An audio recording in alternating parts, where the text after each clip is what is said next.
Welcome to Backstage Pass with David Nash, where the curtain lifts on the real entertainment industry. From the studio to the stage, we sit down with world-class producers, artists, engineers, and music business professionals shaping the sound and strategy of today. This is an insider's look at how careers are built, hits are made, and the industry really works. Let's go backstage. Now, here's Dave. Hey guys, welcome back to another episode of Backstage Pass with Dave Nash, an inside look at the music industry. And today is kind of cool because we are in the studio today with really a legendary guitar player from right here in Lexington, Kentucky, Mr. T.D. Young. How you doing, T.D.? I'm doing all right. What Good about to see you. yourself? Man, you smile more than any human I've ever met in my life. Hey, keep it real. I'm happy. He's happy.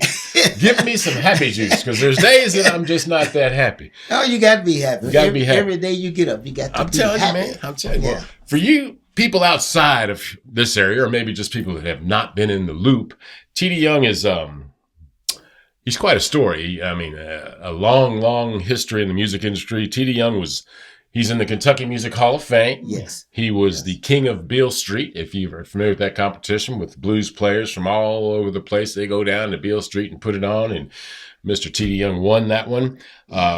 He even has his own day. The mayor of Lexington proclaimed, I think it was September 23rd is T.D. Young Day in Lexington, Kentucky. He has played with everybody you can think of. And man, it's a pleasure to have you. It's a pleasure to have you, brother. Appreciate you. We're gonna kind of go back over some of your career and just some of the highlights and some of the lowlights. Maybe, I don't know. You know, there's a little bit of everything. That's all right. But, Go ahead.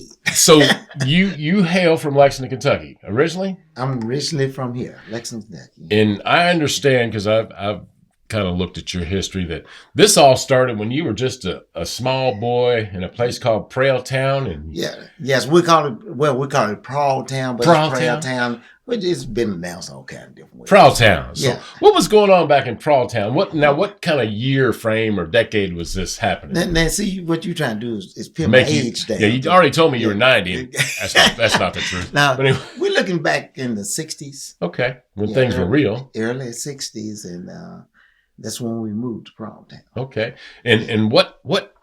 And I know the answer to this, but what was going on to get you into music in Prairtown? Man, well, I tell you what, I used to see these guys on the railroad track. Yeah, and they would be playing this music. Well, I look down the street and I'll go down there, and that sound caught my ear. Yeah, caught my interest, and I'm like, wow, this. And they was having fun. They down there laughing and drinking drinking their wine. That's what it was. Tell you exactly what it was. That's right. It's the wine. Later on, I found out what it was. Yeah, I was young. you thought it was Kool-Aid back in there. Let me have some Kool-Aid. So every day after school, I would run down there, and Mr. Harrison was on the guitar, and Marvin Thomas on the spoons. God, it was good. And they call him, we call him Uncle Pluggy. He wasn't really an uncle, but he's Uncle Pluggy. So I actually got in trouble because Mom would get on me. You keep your butt waiting down there with those old men hanging out. And I said, yes, ma'am, yes, ma'am. But when I got out of school, down the street I went. That's right. And so he had me his guitar. He said, you down here every day. You gonna play this guitar. You're watching me. Yeah. I took it home. Mom said, where you get that guitar? I said, down the street, Mr. Harrison gave it to me. Take it right back. Take it back. Really? Okay. I took it back down there, and he came back up the street. He said, Miss Young, he said, this boy gonna play the guitar. Let him keep it for a while. Yeah. And she said, no, I can't pay for it. And he said, no, it's all right. Don't even worry about it. Man, I plucked on that thing all night long until I got in trouble. Turn that down. Yeah. Quit playing the guitar up. Yeah. Go to bed. Yeah, it sounds like my mom when she bought me my first drum set. Yeah. So I finally picked up on the tune because I used to visualize me playing. Right. So by me listening, I play by ear, I learned the pitches. Right. And that's how I found the notes on the Finding guitar. that D. There's a G. There's an E. I don't know what it is, but I that's don't know what it is, Yeah. but there it is. It makes sense. So when I finally got it, I took it back down and he said, well, go on and play. And they still sitting on that wall. That's their meeting spot. Yeah. And I went to playing. And he said, oh, yeah, boy, that boy's good. And, you know, those old guys, that's what they talk. Oh, that boy's good, ain't he? It's good, ain't It's going to be something. Yeah. Play a guitar. And phone it. You far down on that guitar. And I called myself, I didn't know what he's talking about. But anyway, I far down on later on in life. I figured out what he's talking about. Firing down on it? Far down on that guitar, I've seen you play. And I caught it. And now I know what it means. Yeah. Took years to figure it out. So that's a great story. I mean, for people that are starting out and just, there's always some kind of like, how'd you get your first guitar? What caused this journey to happen? And that's a perfect story, especially sitting on the wall. And how old were you then? I was 13. Yeah. I got started late. Yeah. But within 6 months or better, my brother, George, he was the guy. Genius. Yeah, he was the guy. I've heard. You know, and we was a large family. We lived in a 2-bedroom house, and there was 8 of us. So mom, dad, and 6 boys. Ooh, all boys. All boys. And it was a little crowded, so my auntie took George to keep. My other auntie took one of my other brothers, so we kind of thinned out the house. Thinned the herd a little bit. Yeah, and of course he went to a different school from me, and he took up music where I didn't take up music, and boy, he was a genius. Right. He was a genius. He was the only man I know that could sit down and write out music. Like charting it out. Listen to a record and says, oh, this key, and he'll write it out. And then I didn't know about the chord structure because I learned from an old guy that played that old blues on acoustic guitar. And, you know, he smack it and stuff like that. And I was imitating him, you know, doing that stuff. Worked out. So then he said, oh, you need to play these chords like this. These are chords. And I said, okay. And he will put my hand, place it. Really? And he'd explain, this is an E, this is an A, this is a G chord. And I never forget it because he used to take my fingers and put on and he would mash it. I'm like, yeah, it hurt. It hurt. Then you're doing it right. Yeah, he would say, you ain't going to forget it like that. Yeah, you know? Wait till you feel an F. So I learned from there. And then from there, then we put a band together called Young Brothers. The Young Brothers. Tell me about the Young Brothers. So, and what age were you when the Young Brothers hit? Because they did a lot of stuff. We were still right around 13. Yeah. Then basically going on 14. And he would teach my younger brother, he played drums. All he could play, because I'm the smallest one. He was already muscled up, playing him. And he taught him to play the drums. And then he taught my other brother to play the bass guitar. And of course, he played all the instruments, keyboards, everything. You know, saxophone. Sure. He was a saxophone player, and he was unbelievable. Could blow it. Unbelievable horn player. I ain't gonna know. I can hear him now. So then somebody had to sing. Yeah, who's that? Who's going to be singing? That would be Doug. What we call him Doug. Real name is Clark. Right. So he becomes the singer. So another guy in the neighborhood wanted to learn how to play the bass guitar. So we taught him to play the bass guitar. Who was that? That was Robert Williams. We call him Big Rob. Big Rob. Yeah. So he played the bass guitar, and then we were struggling. So he made his own amp. Really? It was kind of funny. So you remember the Victrolas that came out a long time ago? They had it looked like a piece of furniture. Oh, yeah. So he took the speakers out and built him a little box, and then you had a little plug in that he could plug in, and that's what he played. Now he had a bass rig. He had a little bass rig. So we were struggling, and I had a little amp, you know. It was a cheap amp, but we made it work. It made sound. And then we formed that group, so my Doug became the lead singer. And boy, we rehearsed. We thought we was great. So then there was a guy that came through, and Mr. Graves is his name, Nathan Graves. I ain't gonna never forget him. Is that the manager? Yeah. Okay. He was like, "Oh, these boys can play. These boys are good. How old are they? I could really take them on the road." So he came talk to mom. Mom said, "Well, I don't know." He said, "Don't worry about it. I'll take care of your kids, this and that." So we wound up going on the road. The first job. Now, were you doing I understand you were doing the Chitlin circuit too. That was a Chitlin circuit. See, we didn't know. You didn't know what that was. Right. What was the first job? Tell me. We opened up for the Jackson 5. That's crazy. That's crazy. Yeah. Yeah. And my other brother, which is my older brother, Creech, we call him Creech. His real name was Robert Young. Right. He drove the truck. He was a truck driver. So we in this van. It was like a Volkswagen van. Oh my. And we all piled up in the van, and we rode down there. And man, when we got there, we got stuck in some mud. I ain't never forget that. Mm-hmm. Then Indiana. And going was strange too. So as we was going, certain parts of the country, we could not stop. Oh, sure. We had to use the restroom. It's the 60s, early 60s. Yeah. So we didn't figure this out until later. Yeah. Use the bathroom. We had to use the bathroom. Use it anyway. But later on, we found out why. Yeah. Because certain areas, black people couldn't stop.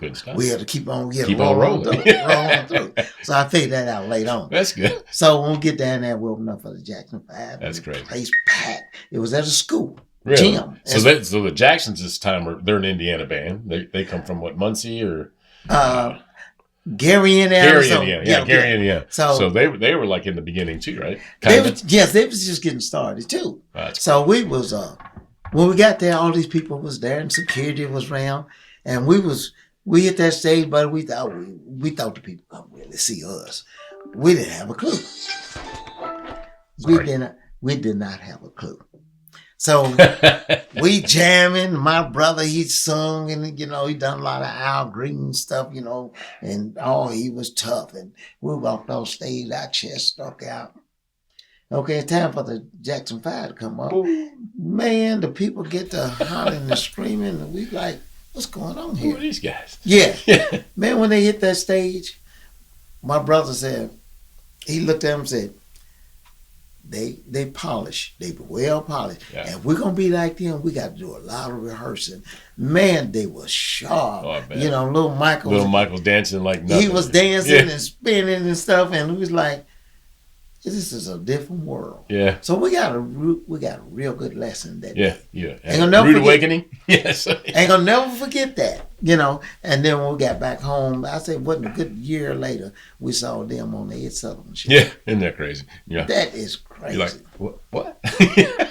To open up for these guys. And you guys went on to open. Now, did the Young Brothers open for other national acts? Yeah. We was. How long did this band run, by the way? We ran about a year or two. Okay. And we opened up for James Brown. There's a story behind him. Aretha Franklin. There was another lady there. Mae West. But they call her Caledonia. So the song Caledonia, that was her. Oh, was it? She was a tap dancer. And she tap danced, but we would play the music. And she would come out. This is all on Chitlin Circuit, all down through Lavender, Kentucky, Club 68, Club Cherry. Right. All of these was clubs where all the black entertainers would come. That's Aretha Franklin, James Brown. All of these, everybody came through Lexington. Right, they'd hit the circuit. Hit that circuit. But just like I said, we didn't know what it was called back then, Chitlin Circuit. But the guy that was booking us, he was a hustler. Like, I understand that he may have hustled you guys. We got hustled real bad. Got hustled a little bit. Yeah, we was traveling, opening up for all these stars, Ike and Tina Turner, everybody. But we was never making any money. Because we wasn't too much studying the money, because we was having fun. Sure, yeah. Until my brother stepped in and said, wait a minute. Yeah. You making money and we're not getting none. You keep telling us It's coming. cost gas and this and that, but we're not making any Right. money. So my brother kind of put the hammer down on him. He was sharp. He Yeah. was really sharp. A lot of them still are to this day. Yeah. Managers are pretty sharp. Yeah, the managers still, they ain't nothing changed. They're still doing it. And, yeah. So finally he stepped up and said, "You're gonna give us some of that money." And he said, "Well, I didn't make very much money. I can't get home and this and that. I won't have no gas to get my family home." And then my brother said, "Tough luck. You got to go. Where's our money? You gonna pay us." Yeah. So we split up from him for a little while, and then he came in the back door. And he finally come, knocked on the door, and he says, "I want to talk to y'all for a minute. I think I can get you a contract." Okay, cool. So we signed a little contract, and he explained to Mom. We didn't know what he was doing, Right. but he was setting us up. The whole deal of it was Motown wanted to sign us. He knew it, but we had to sign a contract with him. Yeah. So in other words, if Motown wanted us, he got to go through They him. got to take him. It See? sounds like Tom Parker with Elvis. Yeah, sort of. But we wasn't here. My brother said, "I don't know. So something ain't right. You want to sign a 5-year with us and 10-year with my brother TD?" Said, No. Something ain't right here. Huh. And you setting us up. So anyway, he said, "Well, you don't sign a contract, y'all can't get out." My brother said, "Oh, yes, we can. We just stopped playing. There you go. Contract run out." That's right. So my brother was sharp. Yeah. He was sharp. Yeah. And that went. But then he set us up with James Brown. I'll tell you about that opening, James Brown. So that was funny too. I was here in Lexington at a club called Up Jump the Devil. And James Brown band had got locked up. Put in jail on the way. Because James Brown lived in Cincinnati. Right. And he was up there with Bootsy and all those cats. Bootsy. Right? So they were speeding to get here. And they got caught. So they got put in jail. So they came and got us, the Young Brothers. Oh, to back him up. Back him up. So my brother listened to the records. He was okay. Don't worry about it. Play the beat like this. TD, you play the chorus like this. This is called a James Brown chord. It's its own chord. Yeah, it was a D. Yeah, it was a D. Yeah, D7. Plus 13. Play it like that. You got the rhythm, you got the, know. So I caught on. We got to always rehearsing, and then James Brown came in, and these cats are all right. These cats are all right. But by that time, for showtime, the band had got out. They made Bond. So we had to go to this room. There was a big old window there, and so we got to see the show. But my brother, he got to play with James. Oh, did he really? Oh, he was sharp. That's My cool. brother's the most dangerous horn player there was. Dangerous. I mean, his horn player was cool. What was his name? You got me. I don't know. But anyway, Mace Hill. Mace Hill. He was cool. But my brother was dangerous. Blue boy. Boy, my brother dangerous. And I remember James Brown coming to Proud Town to get my brother. Really? He wanted my brother to travel and play with him. My brother was just that badass. Damn. Oh, man, he was tough. So I know that after the Young Brothers kind of did their thing, you had some jobs, doing some construction, things like that. And Right. there came a time when you're like, man, I think I'm going to build or open a club. I know I jumped ahead a bit, probably. Yeah, that was an accident. Was it? Yeah. Okay. I was working for a guy, and I would. So Joe Rosenberg? That's who I bought the That's who I building bought the building from. from. Okay. I worked for this black guy named Stanley Anderson. He had his own business, and first I was painting cars. So I went to school to build and paint cars. I was working for a Mercedes company. Worked in about 10 years, and I quit. And I walked around the street. They were doing construction work, and I said, "Hey man, y'all need some help?" He said, "Yeah, but do you have any experience?" I said, "No." I can play guitar. So he said, "Well," I said, "but if you won't give me a job, I ain't gonna never get no experience." Yeah. He said, "I like your attitude. Come work. You start Monday." So I worked with him, and I learned how to build houses and stuff like that. But I also he owned a lot of property. So he sort of like took me up on his wing a little bit, you know. He said, "You seem like a nice young man." So he brought me in his house, introduced me to his family, wife, and everything. And then he then after that he trusted me so well. So I would collect his rent. So here I am collecting rent. I got what, $20,000-$30,000, and every week I would give it to him, you know. He did trust you. Yeah. I mean, you know, and I wouldn't make no more than $150. You know, like, wait a minute, this don't make no sense to me. You know, I'm saying, well, I need to do what he's done. Yeah. So I just happened to go downtown, seen the sign on the building, and I called the guy, which is Joe Rosenberg. "You want to sell that building?" And he said, "Oh, yeah. And I said, "Well, meet me there and let's look at it." And I'm kind of talking stuff a little bit. And he said, "Huh?" I said, "But man, you got problems here." I said, "So I can't give you that much for that building. That's not possible." I said, and I'm talking, I ain't got no money. You ain't got no money. But you got talk. He's got rap. You got no money, but he's got rap. I ain't got no money. So he said, "Well, let me think about it." So then he goes home late that afternoon. He called. He said, "Okay, I'll sell you the building for that." And I'm like, "Oh, that's what I'm going to do." Now what do? I got paid for it. Yeah, I had no money. So we went to the bank, and the bank said, "Okay, we'll grant you the loan." And then time for closing, then the bank said, "Well, we can't grant you the loan." I'm like, "Well, what we're going to do?" Said, yeah. So so Stanley knew somebody else at another bank. Go over to another bank, which is a friend of his. And then they said, "Well, we can get you a loan, but they're not supposed to do that. But we ain't got time to argue about that because we got to sign these papers." So Stanley, he co-signed for me.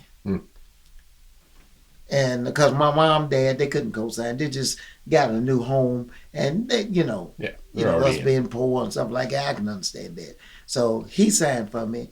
And that's how I got started at the building.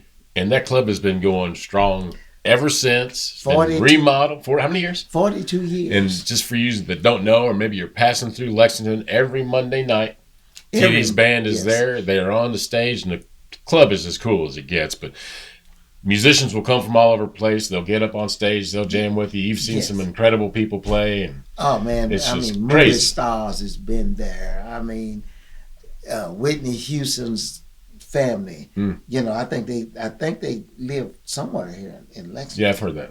Yeah, and Mick Jagger's backup singers, Janet Jackson's singers, they all come in the club. They're rolling through. But most of those people, they are actually from here, Lexington. Yeah, I know you've played with B.B. King and B.B. King, Buddy Guy, Albert King. Oh man, Denise Sale. You name it. Little Howlin' Wolf. I heard that. Yeah. Yes, he was real famous. Unbelievable. Yeah. Actually, B.B. King used to open it for him. Wow. Let me ask you this: because you've had just an incredible career, and you've watched so many musicians. By the way, his son Trayvon, remarkable, following in his daddy's footsteps. Trayvon is I know he's my son. Yeah, that's right. But he don't realize his talent. He will someday. This man, I never taught him anything on guitar. He did what you did. He watched. He watched. Yeah, he watched. And when he asked could he play in the band, I looked at him like, yeah, all right. Come on. You can play? And he said, "Yes, sir." Yeah, I can play. Well, come on, Let me see it. Let me see what you Man, got. when he got up and he got to playing, I was like, this ain't real. He was paying attention. This is not real. Well, and he's actually unbelievable artist. There's crazy. Talent that is unbelievable. The apple did not fall far from the tree, Mr. Young. To pick it up. Yeah. No lessons, no nothing. What advice do you have for young musicians, even older musicians, doesn't matter what age you are, but that are coming into the business and they're trying to figure out, man, what do I do? What do I do? What do I do? Well, there's a lot to do, but just some advice. Learn the business. Yeah. That's what I did not learn was the business. Over the years. I didn't know. I didn't learn the business, and that's what I suggest that they should learn the business. And that's just something music. That we always say here is the show business is 2 words. Show business, 90% business, and 10% y'all put that show on. That's what happened to a lot of great musicians, Sure. Elvis, and a lot of, they didn't really know, they was entertainers, but they didn't learn that business. They didn't learn the business. That's why Colonel Tom got all that money. That's why your guy got that money. He got that money. He got that money. Messed up that Motown deal. But I grew up in Motown, by the way. And just a few blocks from several of the Temptations. They lived over in Sherwood Forest in Detroit. Back in the day. Touring Europe. Touring Europe was. He toured Europe, by the way. Yeah. Was a nice experience. Sure.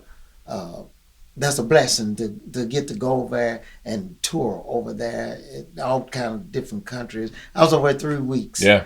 And out of 3 weeks, I played 14 different countries. That's crazy. That's crazy. And that's a blessing. That's a blessing.